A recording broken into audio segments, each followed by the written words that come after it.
இந்திய test cricket அணி ஒரு சிறிய இடைவெளிக்கு பிறகு தனது அடுத்த சவாலான இலங்கை தொடருக்கு தயாராகி வருகிறது.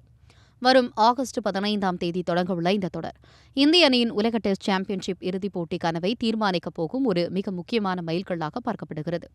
தற்போது புள்ளிப்பட்டியலில் 5வது இடத்தில் இருக்கும் இந்தியா இறுதிப் போட்டிக்கு தகுதி பெற வேண்டுமென்றால் கையில் உள்ள 9 டெஸ்ட் போட்டிகளில் குறைந்தது 7 முதல் 8 போட்டிகளில் கட்டாயம் வெற்றி பெற வேண்டிய ஒரு இக்கட்டான நெருக்கடியில் உள்ளது. இந்த பின்னணியில் இந்திய அணியின் தலைமை பயிற்சியாளர் கௌதம் கம்பீர் மீது கடுமையான விமர்சனங்கள் எழுந்துள்ளன. கம்பீரின் பயிற்சியின் கீழ் நியூசிலாந்து, ஆஸ்திரேலியா மற்றும் தென்னாப்பிரிக்கா ஆகிய வலிமையான அணிகளுக்கு எதிராக இந்திய அணி தொடர் தோல்விகளை சந்தித்தது. அவரது பயிற்சியாளர் தகுதி குறித்த கேள்விகளை எழுப்பியுள்ளது. முன்னாள் இந்திய வீரர் தீப் தாஸ்குப்தா இதுகுறித்து பேசுகையில், அணி சரியாக விளையாடாத போது பயிற்சியாளரிடமும் கேப்டனிடமும் கேள்விகள் கேட்கப்படுவது இயல்பானது. குறிப்பாக சொந்த மண்ணிலேயே தோல்வியை சந்தித்தது கவலைக்குரிய விஷயம் என்று எச்சரித்துள்ளார்.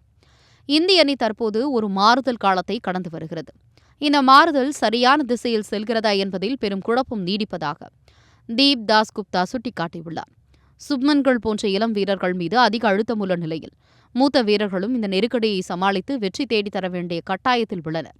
இலங்கை தொடர் மற்றும் நியூசிலாந்துக்கு எதிரான வெளிநாட்டு தொடர்கள் இந்தியாவுக்கு அவ்வளவு எளிதாக இருக்காது என்றும் எந்தவொரு எதிரணியையும் சாதாரணமாக எடை போட முடியாது என்றும் அவர் எச்சரித்துள்ளார். இந்தியாவின் கையில் உள்ள 9 போட்டிகளில் 5 போட்டிகள் ஆஸ்திரேலியாவுக்கு எதிராக சொந்த மண்ணிலும் மற்றவை வெளிநாடுகளிலும் நடைபெறவுள்ளன. ஆஸ்திரேலியா மற்றும் தென்னாப்பிரிக்கா ஆகிய அணிகள் தற்போது புள்ளிப்பட்டியலில் முன்னிலையில் இருக்கும் சூழலில் இந்தியா தனது ஒவ்வொரு நகர்வையும் மிக கவனமாக எடுக்க வேண்டும்.